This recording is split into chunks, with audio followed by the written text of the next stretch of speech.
Yeah, you're in a safe place, Tyler. You're in the right. We'll get under. Okay, we're moving now, but mate, you're in the trust tree. Okay, let's hope a branch doesn't fall. Yeah, we just wish that our house was a little bit closer to you though, because as you said, you had to get a passport to come over here. Yeah, I had to get a passport. I had to go through customs. Got the ARAP through that, which was good. Yeah, can you tell us about this for a sec? So, what exactly is it? Go down to the server up the road. Ask for E10. Tell them put it in a flask for you. You got some other. Nah, it's like a traditional like Arabic drink. You know, everyone like back home in Lebanon, Jordan. So is it like vodka? It's like a vodka, yeah, pretty much. And you were saying, because I went to have a little swig of it, like I had a smell of it, and you said if you are to drink it, like it'll kill you? Yeah, this will be the end. Yeah, really. Wrap it up. It's funny, isn't it? Every culture has their drink like that.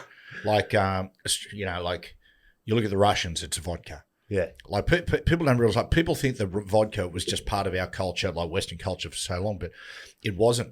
Do you know, when Winston Churchill, God, here we go. When Winston Churchill went to Stalin and that first time when they were going to break up the World War II, he came back and said he forced us to drink hand wash, which was vodka, but it just wasn't in the Western domain. And you got Croatia, got Reka, you got Hungarians, you got Palinka. Everyone's got that drink that'll just blow your head off your shoulders. Yeah, 100%. No, that's definitely like Middle Eastern. That's what they go. That's as strong as it gets. That's a strong 95%. I think even sometimes some of the old school Arabs they make it like 99%. Oh, yeah, it's crazy. Even if you drink it like that now, like you won't be able to stomach it. Like, it's too much. Like if I drank it now and then tried to finish the potty.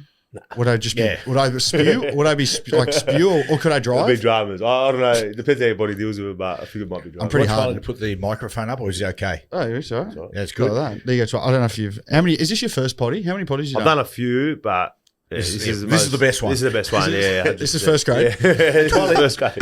Are you Maronite? You're Maronite. Yeah. So your family were they from around Tripoli up north? Nah. So my mum's from a place called Hachit. Like it's. I don't know exactly where it is, but it's a bit down from Tripoli, I think. And my dad's from Jordan. Oh, your dad's from Jordan? Yeah. So wow. My dad's full Jordanian, my mum's full Lebanese. Oh, wow. Actually, first Jordanian NRL player. So. Oh, yeah. Oh, that's cool. Massive, yeah. So. Do they have an international team? Or Nah. I have an international team for soccer. I think they've versus Socceroos a couple of times, but I don't think they go too good. Not league, yeah. My best mate. You're the only one. my best mate, Brian Carney, who, by the way, was the first Irishman to play in the NRL. Well, sorry, Scotty Goulet's dad was Pat Goulet. He was second. But he went to Jordan by himself and went to Petra, and then after that went out in the desert with the Bedouin for about 4 or 5 days. He said it was unbelievable. I definitely recommend people to go there. I was actually meant to go there last year, but it didn't end up coming to fruition. But it's unbelievable. You know, obviously the Petra's there. They got the Dead Sea. They got a lot, obviously, where for Christians and stuff like that. The Jordan River, where Jesus got baptized. So there's a few things going on there. What were the circumstances that led to your mum and dad coming to Australia? My dad was real young. Obviously, overseas, it's a bit like it is now. Like people come over here for sort of a better opportunity. And my dad came over when he was like 16, 17, left his family and sort of just started, working here from a very young age, pretty 17, 18 as a welder. And then met my mum, she was his next door neighbour, and then the rest is history. My mum was from a similar sort of situation, came here for a better opportunity. Yeah. There's not much work opportunity and stuff over there. A lot of people now, they go to Dubai and stuff like that. Oh, yeah. Have you got a dual passport? No, I don't. Just Aussie? Just Australian, yeah. Yeah, right. That's unbelievable. You must, you think about your mum and dad and the sacrifices they made, and things like that. Coming out, I imagine at the time, not, possibly not knowing the language and having to grind and work.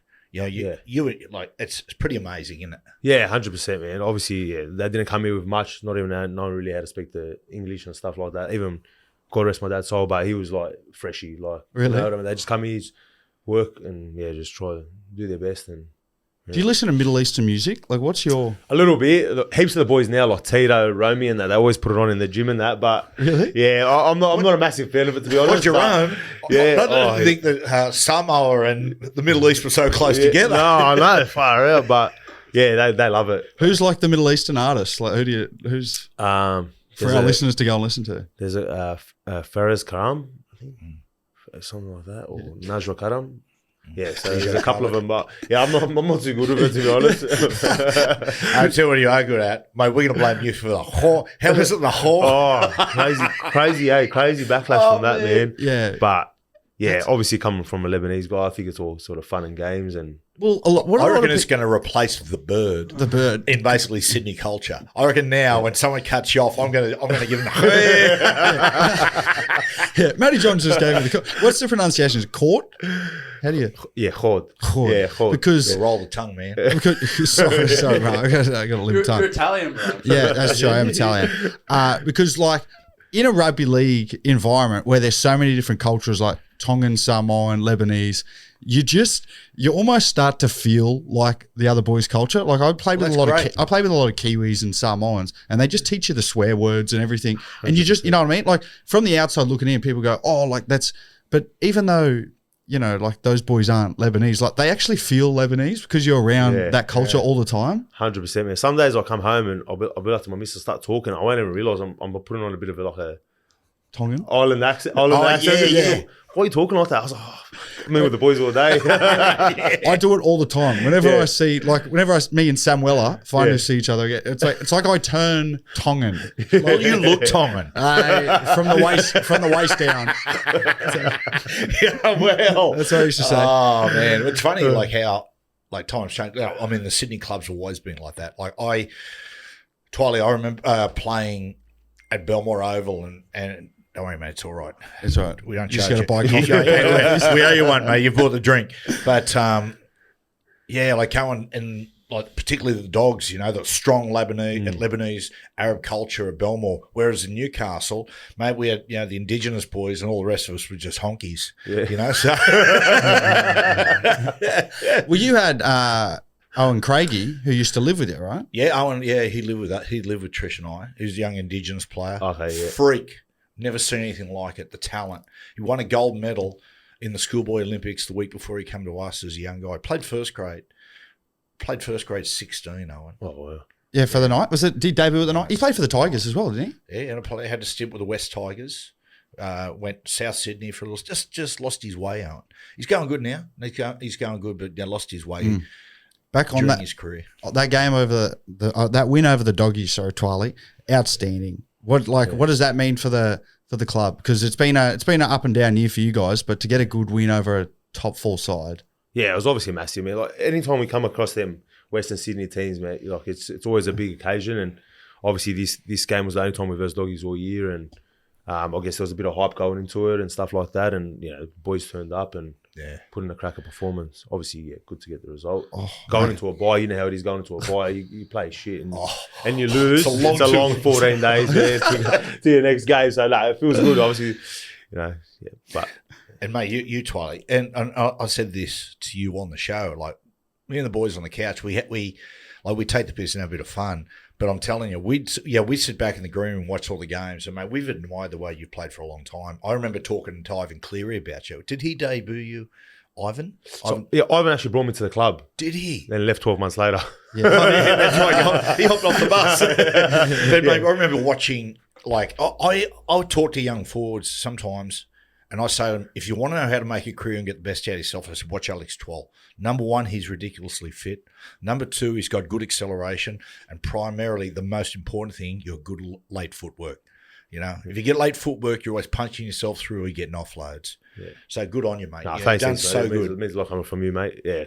Obviously, it's been tough like last couple of years and stuff, but you know, I think the club, you know, we're going a lot better this year than we were last year. So I think for us, it's all about improvement now. How, like, your loyalty to the club, like, it must have been, because Tigers have been under the microscope for a long time. Like, it must have been, it's a good sign of your character to stay at a club that has probably been under the pump for so, like, ever since you come into first grade, really, right? Yeah, to be honest, man, like, I've had a few opportunities to leave. And go elsewhere when I come off contract. Even, you know, particularly the last time I come off contract, I drove up to Manly and I was actually speaking to Seabold and stuff like that. But mate, you should look at this, mate. If I knew he was living, I would have just moved in with you guys. They wouldn't have to stamp your passport. And Doggies obviously as well. I was very close there, but you know, for me, yeah, I'm a loyal type of guy, mate, and you know, I'm really grateful I stayed, and you know, I think, you know, Well, listening to blokes like Gal who stay at and become like one club at Sharks and they deliver a premiership there like in a long time that they haven't seen success. I imagine like if you guys can, and it looks like you guys are going up Tigers as a club, if you can, jag a premiership by the time you're finished playing, like that'd mean so much to you, I imagine. 100%, man. Yeah, like the club means a lot to me. Obviously, I've almost played there now for 10 years. I think next year will be my 10th season. So, if one day when I wrap it up, I'd love to, play finals and win a premiership, man. And those awesome. Tigers fans, they're like that. The scenes when you guys play at Leichhardt Oval and they're all on the hill, like they seem like they're passionate. Like they'll get into you as if you aren't playing well, but they're loyal. Like it's a good fan base to have. 100%, man. Like, and I think we play some of our best footy there. Like, it'll be good to play a few more games there. But yeah, like you said, man, if you're not playing well, you get booed off and all that. But if you're playing well, they get right behind you. So it's a cracker. Big bit. Those, I think, Parramatta and the Tigers, you don't realise what enormous support you have until you start winning. When you get on a roll, all of a sudden, like you just go, man, everyone comes out of the woodwork. Yeah. Before we talk further in your career, Fletch and Hindy, how much has your life changed since you started appearing on those segments of those blokes? Mate, it's crazy. I might have more of a future there than in rugby league, to be honest. If we're being honest. It's been awesome, man. Like, it's just good, man. Like, especially like the Arab communities, man. They just love it, like, and like it's just been awesome. Yeah, mate. The barbecue the other day, mate. I had to do podcasts here. I was filthy, mate. That was awesome. Yeah, it was cracker. Spill and you didn't make it, mate. Oh, mate. I heard you got denied on the entry for customs. Yeah, they denied me. My reputation precedes myself. Nah, it was good, man. It was cracker to have the boys over. Obviously, bring them down to Greenacre, and we enjoyed it, man. First, Hindy'd be there. That would have been the first time Fletch has ever been that far out west. Fletch thinks Leichhardt's Western Sydney. Because take us back, the first thing you ever did with Fletch and Hindy, was that when they had you, Benji, Appy, and you forgot the Tigers team song? Yeah, I think that was the first time, and then, to be honest, it was just out of like nothing. Like I thought it was just like one of them segments, like just like. And they started asking, throwing these things at me, and I was just like responding how I thought, like just off my natural instinct. And then next minute, I knew it blew up, and then a few segments later, and do you enjoy doing that stuff? Like, is that mate? To me, it's honestly it's an honor and it's a privilege to work with your dad and to work with Fletch and Hindy, mate. It's these guys I look up to. So how good of blokes are they? They're cracker. They're awesome, man. And I was a Parra fan growing up, so like Hindy was like, Hindy was the like. Yeah, he's. You know what? Like, you guys take the piss out of him so much that probably like a lot of the modern generation don't realise how good he was. Hindy. Yeah.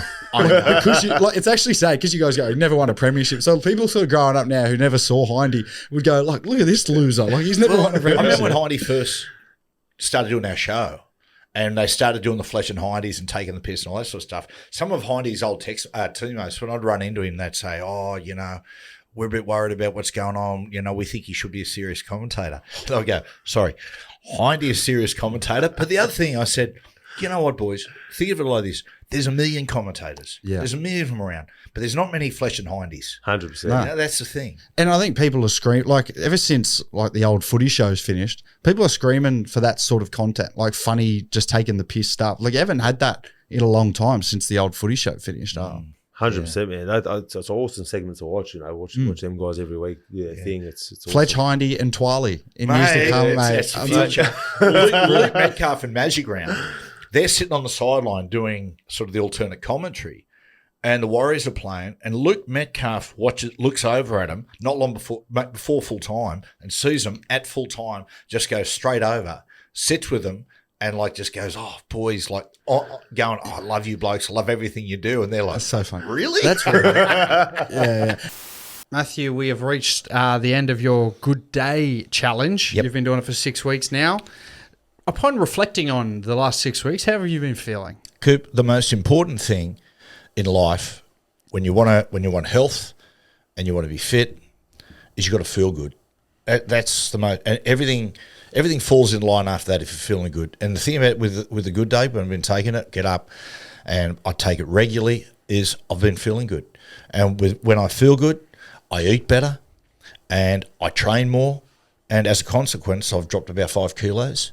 So it's been fantastic. It's given me a great reset, Coops. Look good, feel good, play good, as they say. You got it. You're at the end now. Are you going to, is this it? Like, are you just going to go back straight into bad habits and just like put that weight straight back on? No. I'm going to continue to take it, and I'm going to continue to feel good and look good. I'll believe that when I see it. Because I've given it a crack. I said this last week, the last couple of weeks, and I am enjoying not having to rely on coffee in the morning when I get up for radio. It is nice. Because that coffee leaves a shit taste.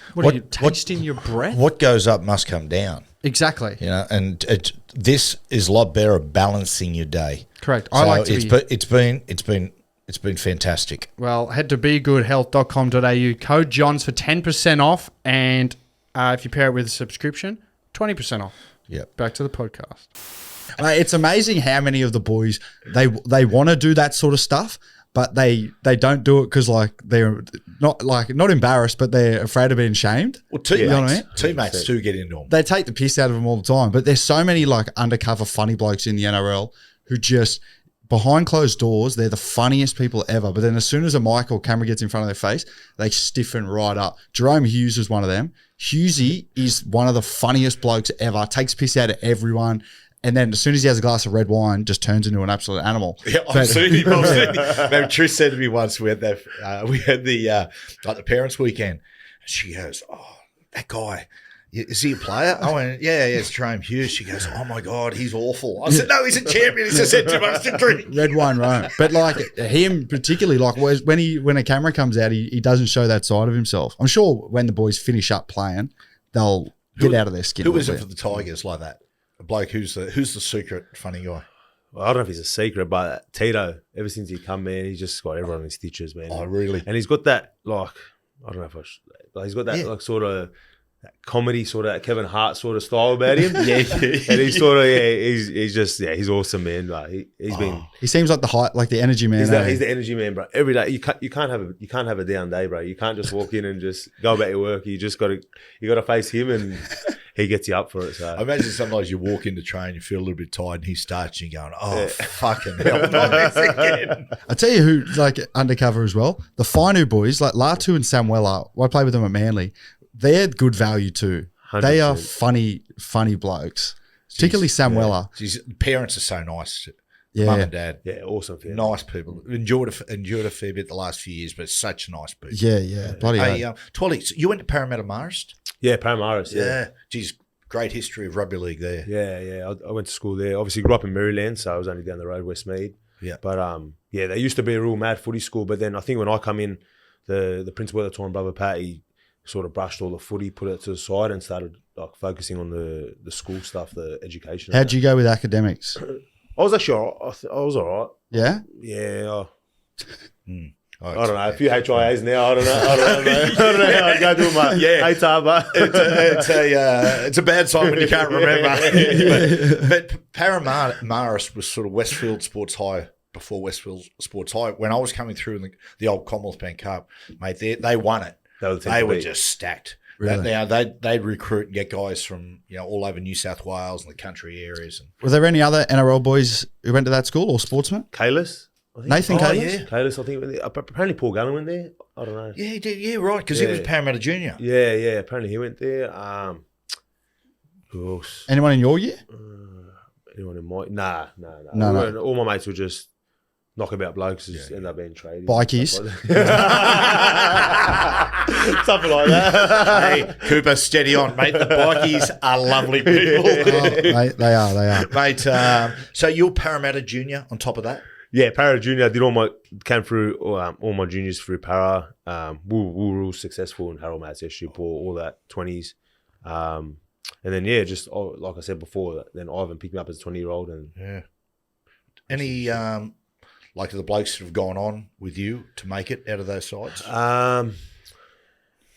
Tyrell Fuimana, I played a lot of my junior footy with him. Oh, yeah. Yep. I think he's retired now, but from a hip injury. I just feel like I've versed most of the boys, like Romy. You're right. Toro May. Nathan? Versus Nathan. Is that He's your- younger, but he played. Oh, so is that your age group? Yeah. Are you born in 1997? 96. 96. Yeah, okay. So you're still young, Twally. Far out. Not young, but Jeez, you've been around for a while. Young at heart. Bloody hell. Yeah, Romy, who else? Like all them type of blokes. Yeah, it was a massive rivalry, Para versus Penrith, especially us coming through the grades. Yeah.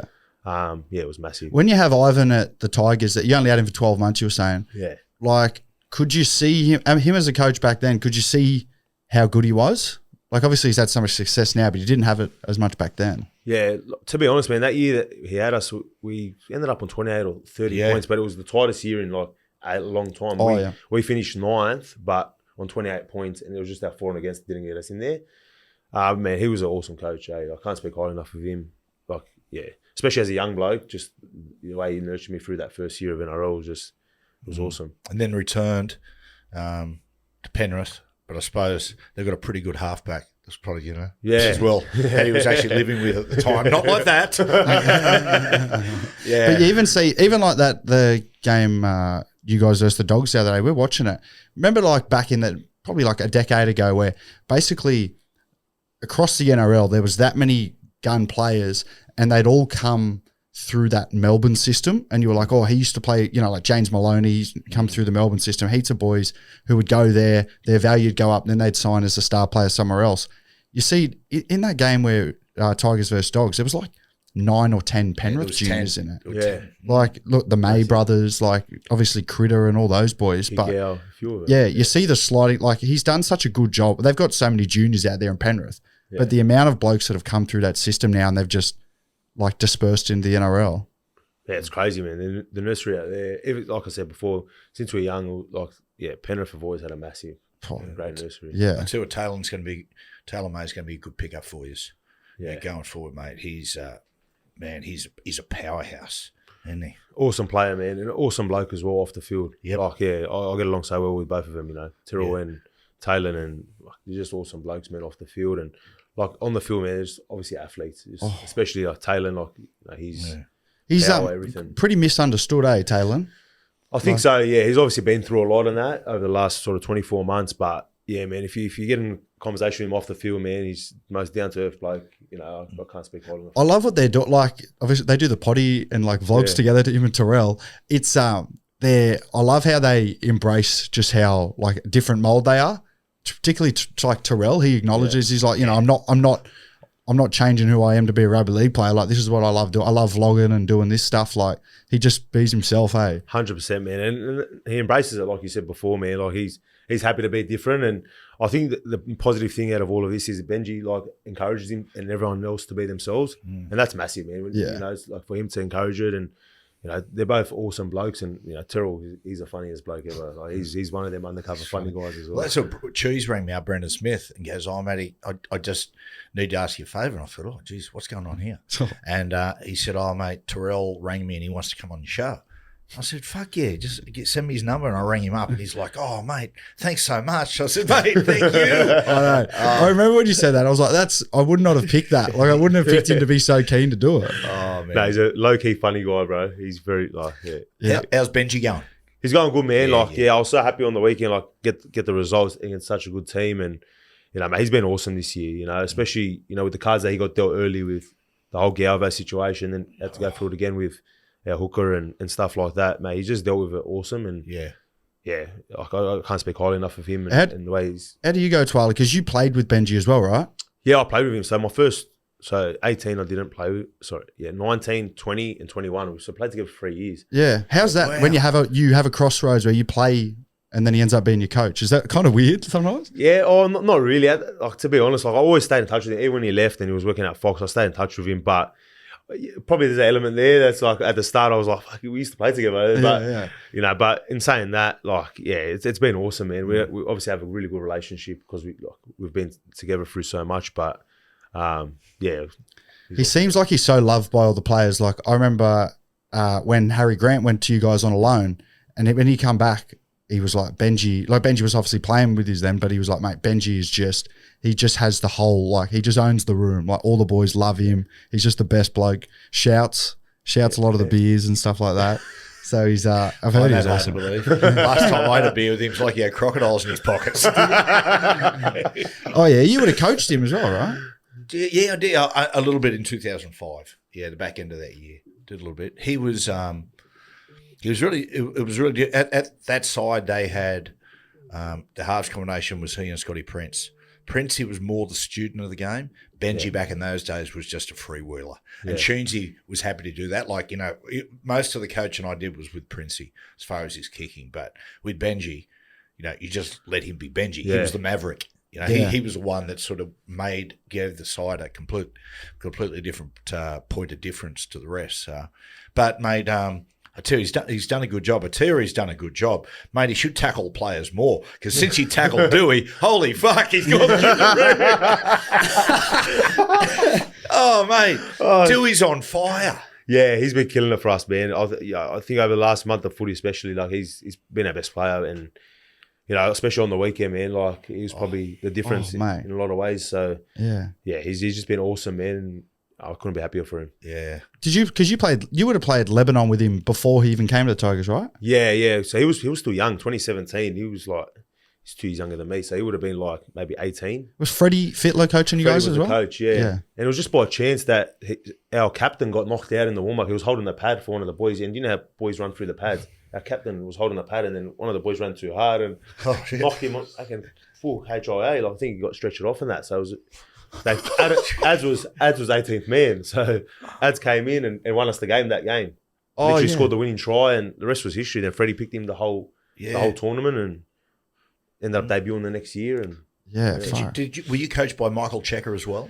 Nah, so the last World Cup I missed, but Cheika's a good bloke. I have a really good relationship with him and tremendous fellow Maronite. Yeah, he's a fellow Maronite. Yeah, and people, get surprised when I tell people he's Lebanese, but that's right. Is Cheika actually Lebanese? Cheika's Maronite. The other thing about Cheika that's he's highly, I think he could actually coach in the NRL these days. As far as the assistants do a lot of the work. The head coach is like the real figurehead. He's got a great presence. I think he could. The other thing about Cheika where he made his money, the clothing industry. In fashion. Made his money in fashion. Really? For a bloke that dresses so poorly? He's made some money, I'll tell you that. One time he invited us to his house and I was thinking maybe a fellow Lebo will be in Greenacre, Maryland, something like that. Sent me that address, it was Coogee. I was like, fuck that hell. Drove up there, it was like mansion. I was like, I remember in 2021, mate, I would have played maybe 4 first grade games and I get a call from a random number. And it was Michael Cheika, and he was coaching in Japanese rugby at the time over in Japan 2021. And we were staying up in Noosa, and he was like, "Mate, what's doing?" And I said, "Oh no, not much." And he was like, "Mate, I'm over coaching in Japanese rugby. I'm thinking about I need a new fly half. I was thinking about maybe bringing a leaguey over if you're interested." And I was like, "Oh, mate, check."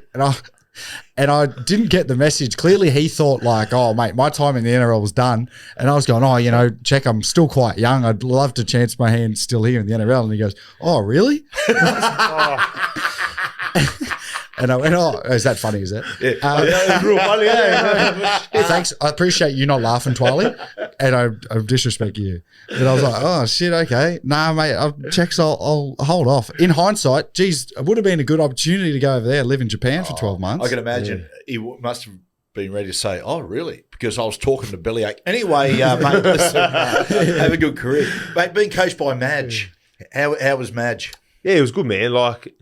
Honestly, the first couple of years, mate, we were like going really well. And I think there was a stage there we sort of plateaued and, there was a lot of media traction and stuff like that, a lot of pressure on the club. And to be honest, man, he's a really good coach. I can't really speak highly enough of him. And I know it was tough for him when he was at Tigers, with all the media and stuff like that. But, mate, he sort of showed me what it took to be a first grader. Yeah, right. And sort of, I'm in debt to him from that sort of point of view, army camps every year and sort of just a week-to-week grind. So I was still young, obviously, when I had him. And, mate, yeah, he's an awesome coach. How were those army camps? Were they tough? They were tough, bro. Really? Yeah, especially, I think the first one, it was 3 days, but it was just it was relentless. No sleep? No sleep, blindfolded. Proper army camp. And it was massive eye-opener, but good experience in that. Obviously, you've done a couple. But yeah, that first one, man, It's hard to it's actually hard to explain it to people sometimes.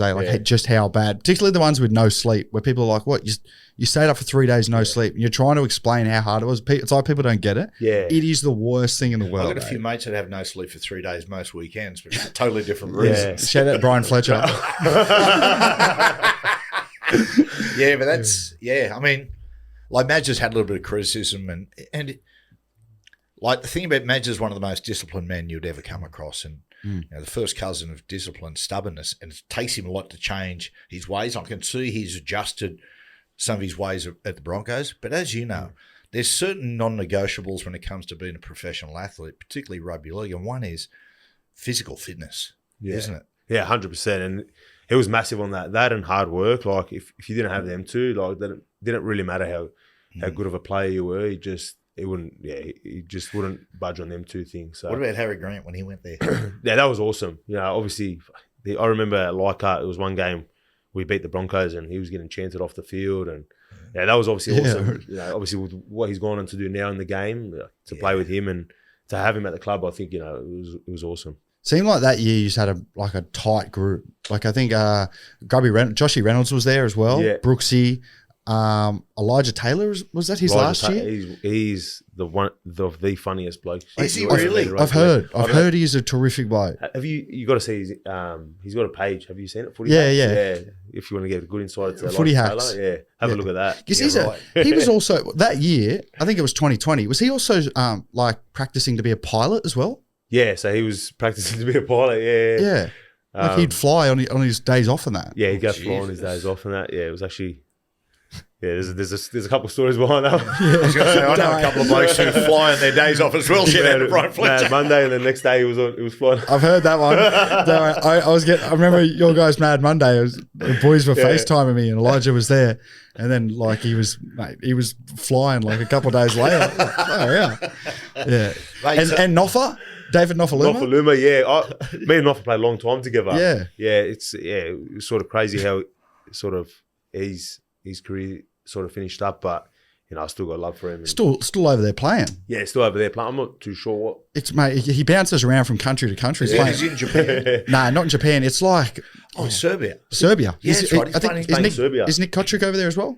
No, Kotric's playing at Catalans. Oh, he's at Catalan. Yeah. I saw them. Yeah, Noffa is one of the strangest blokes, but one of the best. You would have been with him at Melbourne. He come loan deal to us. Yeah, mate. That's right, he was such a breath of fresh air from like the people that Melbourne usually recruited. Yeah. Let me just tell people, Noffa wouldn't have been the normal bloke that Craig Bellamy would have signed, but Noffa, he was so different to everyone that he like.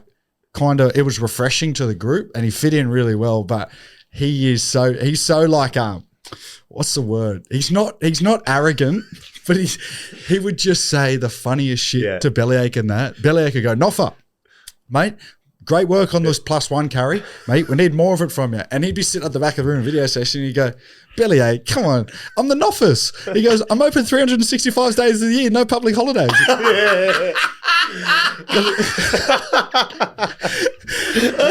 I remember there was one session one year, 2020, I think he got Winger of the Year. And he come in at full time. I said, bro, you killed it. He goes, it's just another day in the office, bro. Another day in the office. Bro, it just do some, like, and then there was another game, like, this is another story, I don't know, smash too many stories, but we versed Rabbitohs and we got pumped, and then, all right, so social media did its thing and whatever, and come after him, and then he come out on Twitter and said, it wasn't my fault, it was the forwards, they had no fun. And like you said before, because he's such a good bloke, and like he's like, we just like it just goes over your head. Even I was playing in the middle of that day, I just let it go in my head, and it's still a love. Like, so, mate, what took it, of all places to go? What took him to Serbia? Did anyone? I'm not sure. I see it on his Instagram and that he's over there. I don't know. I don't know where. I don't know. Yeah, it is Belgrave. I don't know what he's doing over there though, because he's too good. I've seen some of his highlights. Like he posted something the other day.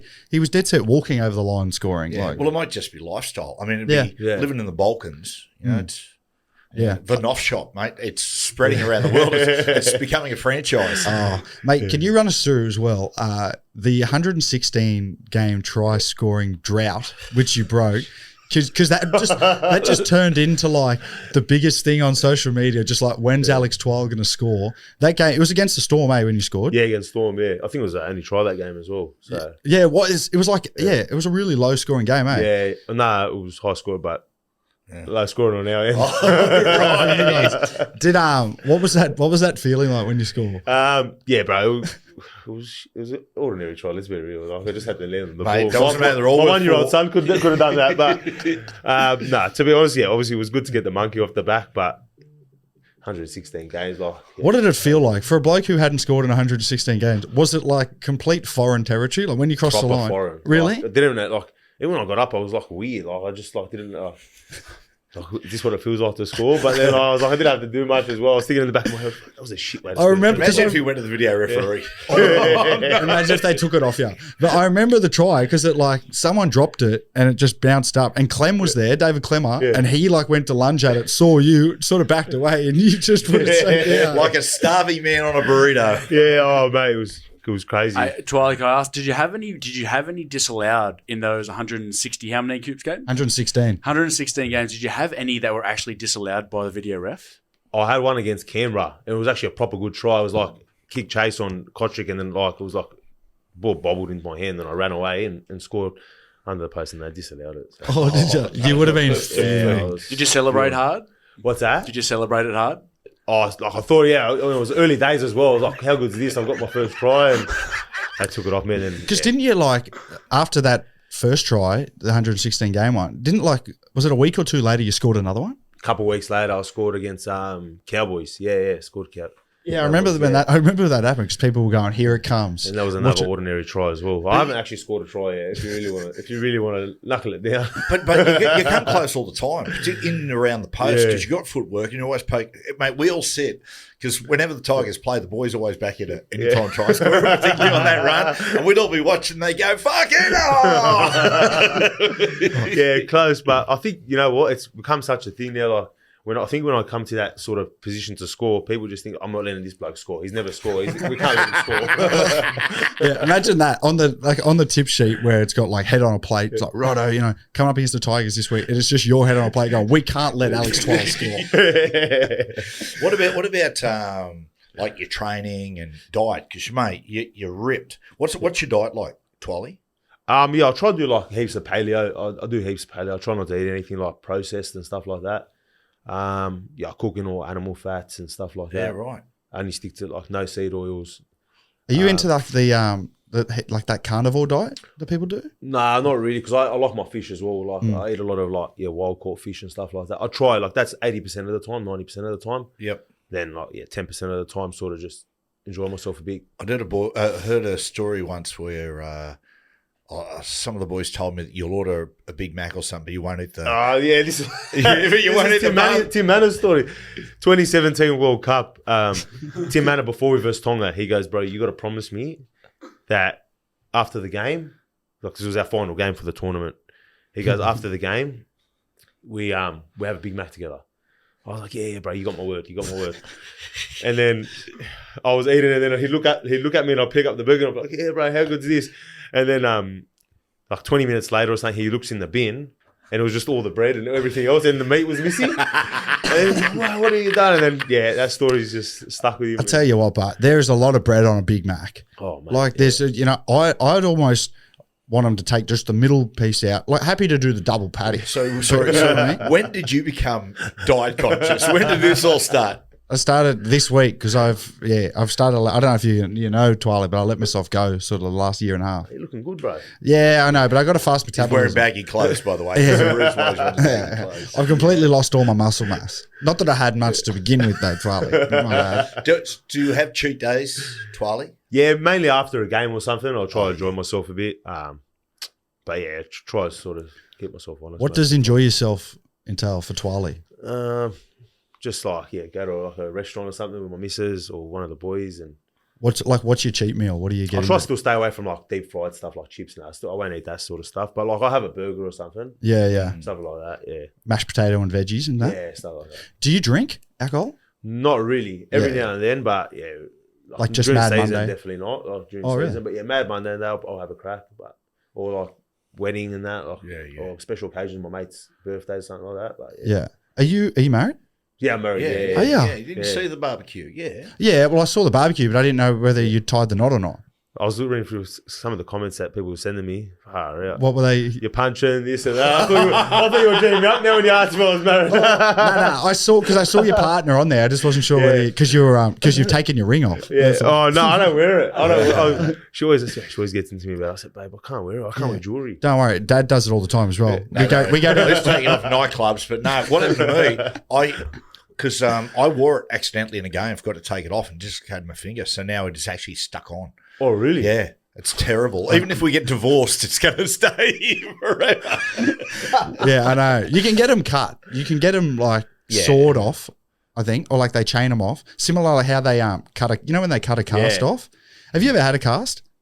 Yeah, I've had a cast actually. Yeah. It, mate, trips me out every time. Have you seen the saw that they make to cut a cast off? It can cut through the cast, but it can't cut your skin. Yeah, wow. Have you seen that? It's been a while since I got one of them. I've seen the test. I've seen like videos of it. So they do it. They cut, and that's why when it hits your skin, the blade's like it can't penetrate through skin, but it can penetrate through the plaster. Yeah, well. And it's the same thing for the ring. I'm pretty sure it's the same thing for the ring. Yeah. I'll give it a crack. Well, Trish has gone away to the Goldie. Here we go. What did the wife think when you were going, oh, mate, look at all these comments? Did she go, oh, fantastic? Yeah, it was good for her, but yeah, not too good for me. I was scratching my head. The confidence. Here's one for you. When I was over at the Olympics last year at Paris, Buzz Rothfield came and filled in for the family podcast in my role. So anyway, Trish rang me and she goes, is there anything that I need to know? And I went, like what? And because Cooper or Jack had asked Buzz a question, do you ever find out about people? Bury stories. Like, do you ever hide stories from people that you know? Yeah.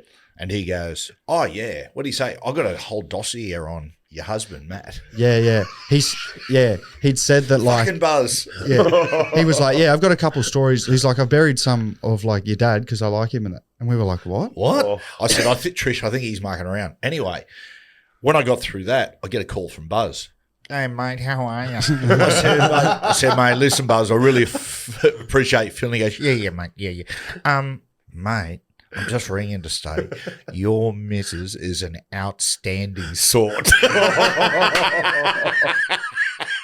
Thanks, Buzz. Yeah. Oh, shit. Yeah. Buzz is married though, isn't he? Yeah, he is. Yeah. So it shouldn't be a threat. You'd like to think Buzz isn't a threat of taking your missus. No, mate, I'll tell you what. If she left me for Buzz, I'll tell you, I would no longer be on this earth. It'd be goodbye. Yeah. Goodbye.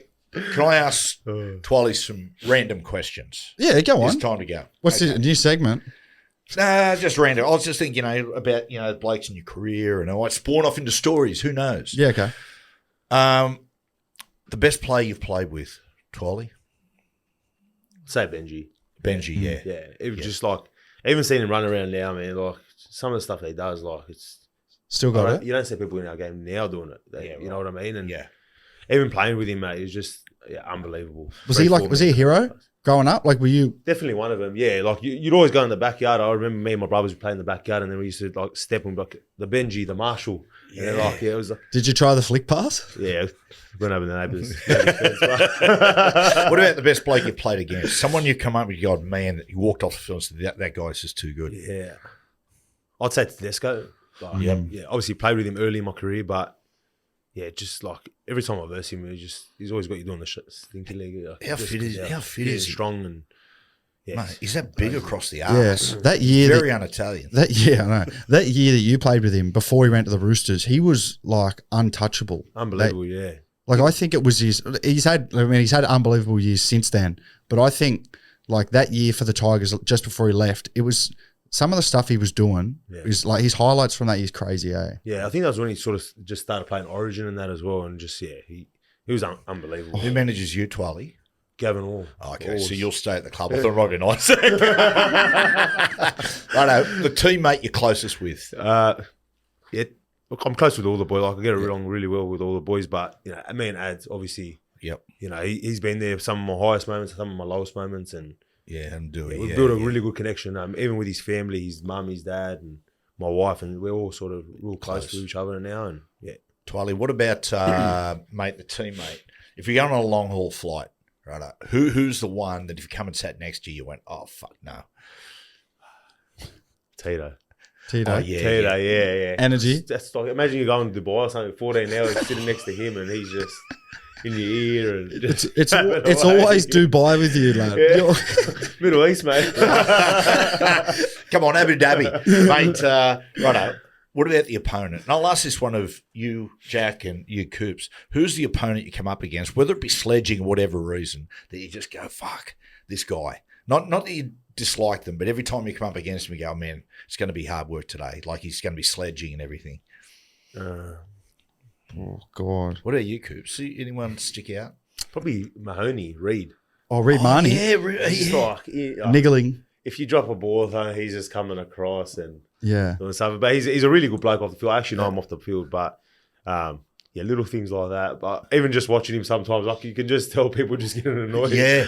Is sledging much of a thing? Mate, boys? to be fair, I can't even remember the last time I was, well, I haven't played in a while, but I wasn't getting sledged much when I was playing. Maybe they felt sorry for me. I don't know. I don't get sledged either. I think they feel sorry for me. What about you, Jack? Anyone you come up against, you went, man, this guy's... One person, I'll tell you what, Twali was on the field. There's one person who was on my team who I would hate to be against, Tyson Gamble. So, round 2 in 2023, we played the Tigers in this game. Everyone was getting injured. KP got knocked out. Oh, yeah. It was a crazy game.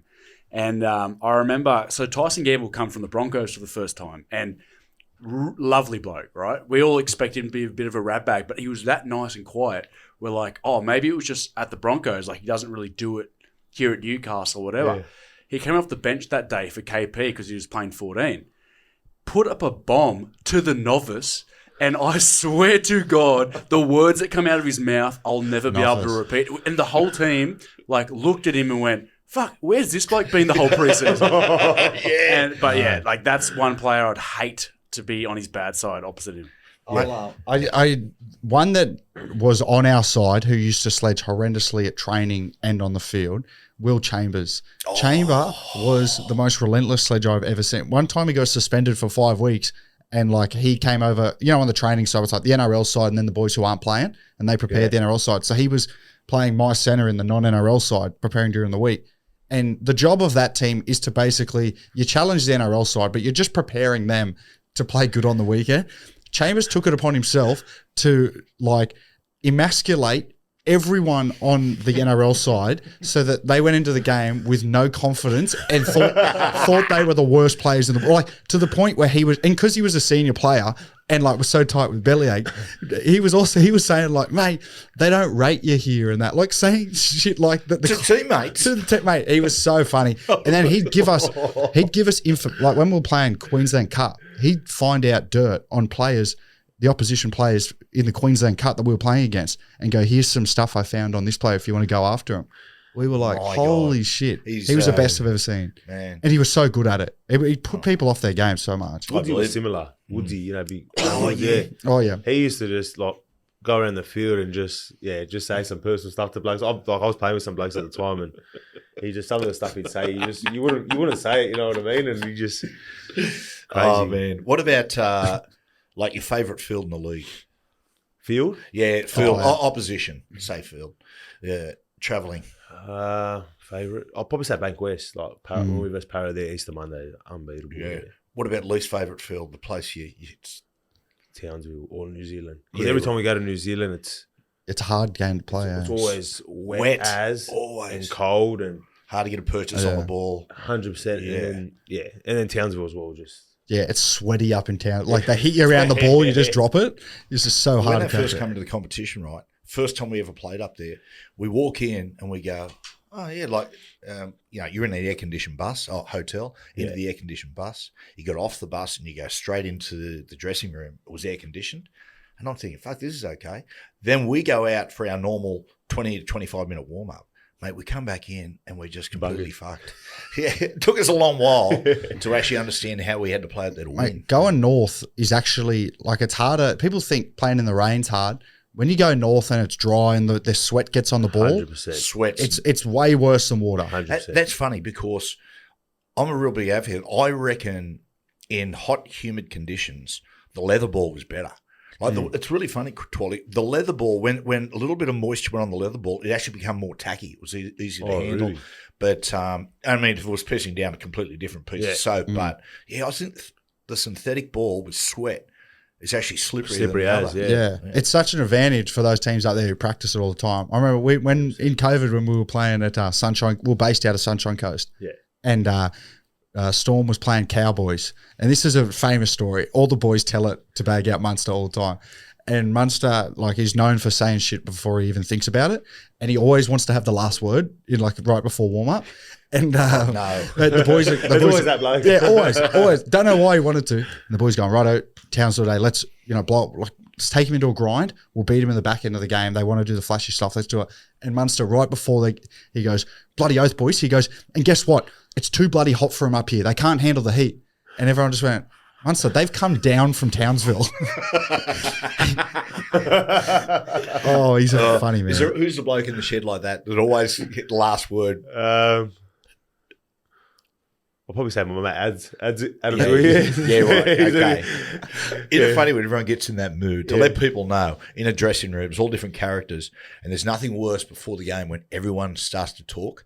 And it's like everyone's going, and remember this. We had a bloke in our side. I'm not going to say who he is because it'd be highly embarrassing for him. We're playing one day, and the coach has left. 2-minute warning, ready to go. And everyone goes, bull, bull, bull. And the chief, Paul Harry, and the captain goes, righto, anyone got any final words? Who's got something to say? And this bloke said, yeah, I have. Fuck, I don't know about you blokes. I got a really bad feeling about today. Just what you want to hear, eh? Munster looks like a mad bloke to play with. He looks like... Munster? Yeah. Have you had much to do with him before? Nah, I've never, mate. He looks like a mad bloke. Mate, he is one of the best. One of the best blokes as well. Yeah. Sorry, I got a frog in my throat. I'm getting all emotional. I don't know what that was. Ben Crook. Yeah, mate, one of the best. He's and for someone who's so, like, not old, but like he's been around for a long time, he fits in with every age group. You know what I mean? Like the 18-year-olds that go down to Melbourne, because he's kind of got like a kid brain. So he like gets on with them, gets along with all the older boys. We had the time we came back on New Year's Eve once, and Coop rings me and goes, where's that? And I said, me and your mum were just coming back from the harbour. He goes, yeah, me and Munster here. We're wondering, what time to get back and have a beer. I went, okay. So we arrived back. Anyway, the boys have got the music on. And then Trish, my wife, she always tries to dictate the music. So she'd put something on, Munster would change it. She'd put something on, he'd change it straight away. And she goes, Cameron, this is my house, if you don't mind. He goes, listen, probably time to go to bed, toots. No, this story's changed, and he feels bad because she turned her back, and I said, probably time for you to go to bed, and she turned around filthy, and Munster fell on the grenade for me and said, oh, no, I said it. And then, no, I know, because we kept it quiet for a bit because he didn't want me to get in trouble, and I was blind, and we were singing karaoke on this machine. And, Mum, like, wouldn't have him at the house for, like, ages. Yeah. She holds a grudge.